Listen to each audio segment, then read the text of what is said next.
I curved this girl so hard that I would not be surprised if she's lesbian right now. And when I say lesbian, I mean like hardcore lesbian. Like I'm talking the buzz cut, the nose ring, and tattooed from head to toe. And before I have like 15 million white girls tweeting to cancel me, I never said there's anything wrong with being like that, okay? I'm just saying I would not be surprised if I caused her to be like that. Like listen, even I have been curved so hard that for a week I was like, you know what? Maybe I should just try men. Listen, I know the title is I Was A Simp, and we're gonna talk about that, but I also wasn't a simp and rejected a girl so hard that she probably turned into Hannah Baker from 13 Reasons Why. It's complicated, we're gonna get into it. But right now, I am so excited to play Battlefield. You know when you play like a really good game that you haven't played in like years, and it feels like you just opened that game again? That's exactly how I feel right now. Bro, Battlefield over Call of Duty any day of the week. Yeah, come at me, 35-year-old that still live in your mother's basement. But let's get back to the story today because this story is absolutely amazing. So in order to understand why and how I curved this girl so hard, we gotta go all the way back to my freshman year of high school. And my freshman year of high school was not the best time for me. Back in freshman year, I looked like an 8-year-old version of McLovin with braces. And not only did I look like that, but I also had as high of a voice as Ariana Grande. And at that time, I was probably like a maximum height of like 5'3". I just want you to imagine that for a second. Imagine like a 5'3" McLovin looking ass walking around the school like, hey guys, what's up? I mean, if you guys saw me back then, you would just have an uncontrollable desire to just stomp on me. But wait, it gets worse. Because back in freshman year, I was the biggest simp known to man. I don't care how down bad you've been in your life. Like, I don't even care if you've jerked off to James Charles because you thought it was a girl. You have never been as down bad as I was freshman year. I was a simp lord freshman year. You know those people that pay like $10,000 to just get a hug from a girl they subscribe to on OnlyFans? I'm not even joking, someone actually did this. But I was on their level of simp. So let me explain how I was such a big simp. So back in freshman year, there was this girl who I legitimately thought I was in love with. And let's call this girl Maddie. So I met Maddie because she joined the cross-country team like me in high school. And so me and Maddie started to get close. And we literally texted like every single day for like hours. Like most kids, when they come home from school, you know, they hop on Xbox or PlayStation or like watch a show or something like that. Not me. From the moment I got home to the moment I fell asleep, I was texting Maddie. And this was back in like 2016 when video games were actually like good. But it didn't matter because I sacrificed literally everything just so I could text this girl. Like my friends used to come up to me and be like, hey bro, there's gonna be a party at my place tonight. You should come. And I'd look at them and I'd be like, I can't tonight, man. I made plans. Sorry, bro. Like I literally said no to parties, hangouts, dinners, and this one time I even turned down going to Disneyland just so I could go home and text Maddie. And listen, it sounds like I was a huge simp right now, but it's not even close to how big of a simp I was later on. Like I had not yet evolved to simp lord yet. And so obviously I had feelings for Maddie. And I mean, because we texted literally every day for like hours, I assumed she had feelings for me too. And so one day my McLovin 5'3" braces looking ass was feeling pretty ballsy. And I decided that I was gonna tell Maddie how I really felt about her. Like we had been texting for like months, so I was like, I gotta do it now. And I told her that I had feelings for her in the most freshman way possible. I texted her and I was like, hey Maddie, I have something to say, but I don't know if I should say it. And then she texted me and she was like, oh my god, just say it. And so I texted back and I was like, I like you, Maddie, but not just like. I like you, Maddie. And she didn't respond for a couple minutes and I was getting nervous, but then she texted me back and she was like, oh my god, I like you too. And I'm not even joking when I say this. I started running around my house, jumping up and down, throwing shit, and I started thinking about the future and I was like, oh my god, we're gonna get married and move into a house with a white picket fence around it, and we're gonna have 2 kids, one named John and one named Lily, and then we're gonna grow old together and I'm gonna die in her arms like they did in The Notebook. And if you think I'm exaggerating right now, I am not at all. I legitimately thought that we were gonna get married, have kids, and die in each other's arms. And this is before I even evolved to Simp Lord. Bro, I don't know if me saying Simp Lord is funny or not. Like, I'm just gonna keep going with it, but I have no idea if it's funny or not. And just as I was celebrating and thinking about what color we were gonna paint the walls in our house, Maddie ended up texting me again, and she was like, well, I like you too, but I'm just not ready for a relationship right now. Gentlemen, if a girl ever says that to you, chop off your penis before you get with her. I'm not joking. Chop off your balls, your dick, your scrotum. Chop off everything before you get with her. Jump off a fucking bridge before you get with her. It will never work out. You have better odds of fucking Margot Robbie. When a girl says that she's not ready for a relationship, I don't care what the reasoning is behind it. I don't care if her husband of 30 years committed suicide a day ago and she needs some time to mourn. Whatever the reasoning actually is behind it, you will never get with that girl. All that girl wants for you when they say that they're not ready for a relationship right now is attention from you. So when they say they like you but don't want a relationship, it's just a way to keep you in the friend zone for a prolonged period of time. It's a way to keep you simping for her while she doesn't have to do anything. Like, I had a better chance of becoming transgender, chopping my penis off, and getting with Leonardo DiCaprio. I know I talk about Leonardo DiCaprio a lot. I swear I'm not gay. He's just a really attractive man. And there's nothing wrong with being gay. I completely understand why someone could look at Leonardo DiCaprio and, you know what? I'm not even gonna finish that sentence. I'm not gonna let you guys destroy me in the comments. But anyways, me being an absolute simp, I didn't even think twice about her saying she wasn't ready for a relationship. I texted her and I was like, Don't worry, my darling. I can wait an eternity for you. How long do you think you need, my love? and she texted back and she was like, Maybe like a year? Gentlemen, when I said I hadn't evolved as Simp Lord yet, right then and there in that moment, I evolved. I waited an entire year. I swear to God, I spent 365 days, 12 months,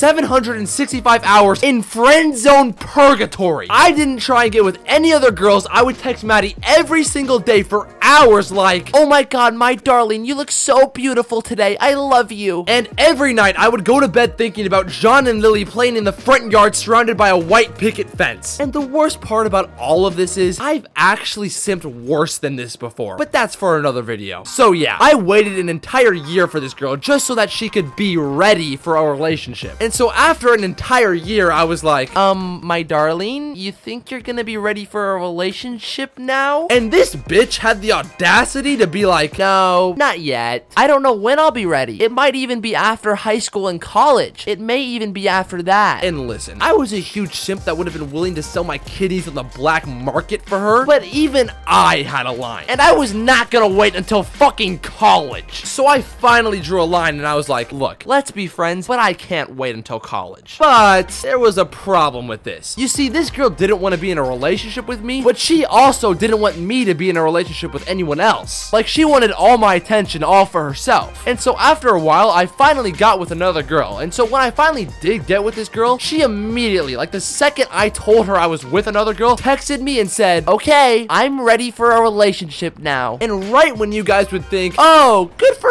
him, he got a relationship with a new girl, he's not simping anymore, good job, bro, I turned right back into a simp, told the other girl to go fuck herself, and told Maddie, Okay, let's date. and I'm gonna be straight up honest right now, I had better relationships in kindergarten than how this relationship turned out. Like, I could have had a better relationship with my 87-year-old grandmother. In this relationship, I couldn't even hug Maddie. Like, she would be like, I'm just not comfortable doing that kind of stuff. I tried to hold her hand one time and she literally cussed me out harder than a 17-year-old white girl when her dad gets her the wrong colored Porsche for her birthday. And even though I don't think I ever even touched her in this relationship, I would still go home and be like, Oh my god, I'm so happy to be in a relationship with my true love. I swear to God, I was still so happy that I would go on Instagram and like those pictures that are like, It's so great to know that I found my true love at the age of 15. and I was so happy thinking that we were gonna get married and die in each other's arms and all that stuff. And then my world came crashing down. Because Maddie ended up breaking up with me after 1 week. And her whole reasoning behind it was, Yeah, I still like you, but I wasn't ready for a relationship. I tried it, it just didn't work out. so basically, I spent a year in friend zone purgatory for a week where she never even hugged me. But to make things even better, while I was in my room crying, listening to Marvin's Room by Drake, thinking I was never gonna find love again, 2 days after breaking up with me, she got with my best friend. I swear to God, bro, I can't even make this shit up. Her and my best friend got in a relationship where they would hug, kiss, hold hands, all that stuff. And I had to watch that shit. And so finally, I was like, okay, that's enough. I'm done being a simp. I am never talking to this girl ever again. I don't care what she says. I don't care if she tries to propose to me. I am never having feelings or talking to this girl ever again. Jesus Christ, that was a lot of backstory. But anyways, I was pretty much true to my promise. Even when Maddie would text me and be like, I can't lose you, I can't live without you. Remember John and Lily, think about them them playing in the front yard around the white picket fence. I still never texted her. And so like 3 whole years went by without me talking or texting her once. And in those 3 years, let's just say I changed a lot. I had a little bit of a glow up. I'm not saying I became Leonardo DiCaprio or anything like that. If I say Leonardo DiCaprio one more time, I am going to terminate my channel. So I wasn't like amazingly good looking or anything like that, but I was way better than a 5'3" braces McLovin looking ass. Like basically, I ended up growing like 9 inches and I got my braces off. And so after these 3 years, I was a senior now and I hadn't even thought about Maddie in like a while. And so at this time, I was also really close with one of Maddie's best friends. And let's call this girl Rachel. And Rachel would tell me all the time that despite me and Maddie not talking to each other for like years, Maddie would still always bring me up. And she would always say shit like, "Oh my god, he had a glow up. I wish we were still friends. He's so hot now." And usually when Rachel would tell me this stuff, I would just brush it off and be like, "God, I hate that whore." But then I started thinking and I was like, if she's saying all this stuff, I might be able to get back at this whore. Like, I might be able to turn the tables and make her simp for me. And so I came up with an absolutely brilliant plan to just end this girl's whole life. So what I did was, I broke the 3-year streak of not texting her and I texted Maddie and I was like, "Hey, we haven't talked in a while. I miss you." Complete cap. And she texted me back and was like, "Oh my god, I miss you so much." And so me and Maddie started texting again and I started flirting with her hard. Like, I would always say stuff like, "I've never met a girl as chill as you before." Like, I was always saying small stuff to just lead her on. And it worked beautifully. I had this girl sipping harder than I did in like 2 days. And so at this time, homecoming was coming up. And homecoming was also part of my plan. And so I would text Maddie and I'd be like, Maddie, do you already have a date for homecoming yet?" And she would text me back and be like, "No, but there is someone I'm interested in. I'm actually talking to him right now." And I mean, she was obviously talking about me. And I would lead her on and I'd be like, "Well, that certain someone might just take you to homecoming." And so this one night, we were both gonna go to this party, and I texted her and I was like, "Hey Maddie, make sure you go to this party tonight because I'm gonna be asking a special someone to homecoming tonight." And so she 100% thought I was gonna ask her to homecoming. And she was probably so excited and looking forward to the party and all that stuff. And so I showed up to the party with the poster and flowers and all that stuff. And Maddie was already at the party, and so I texted her and I was like, "Get ready, I brought the posters and flowers. I'm about to come in." And I went to that party with the poster and flowers, and I went right up to Maddie, looked directly at her the entire time, passed by her, went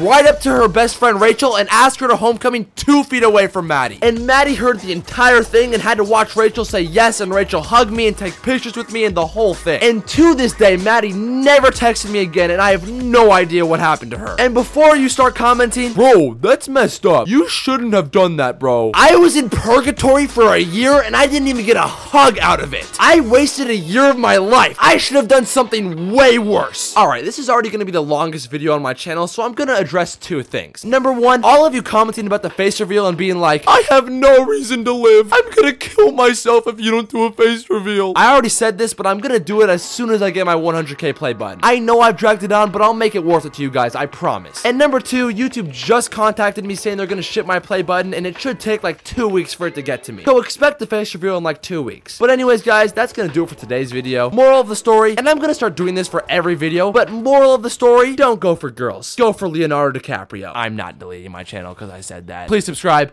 Goodbye.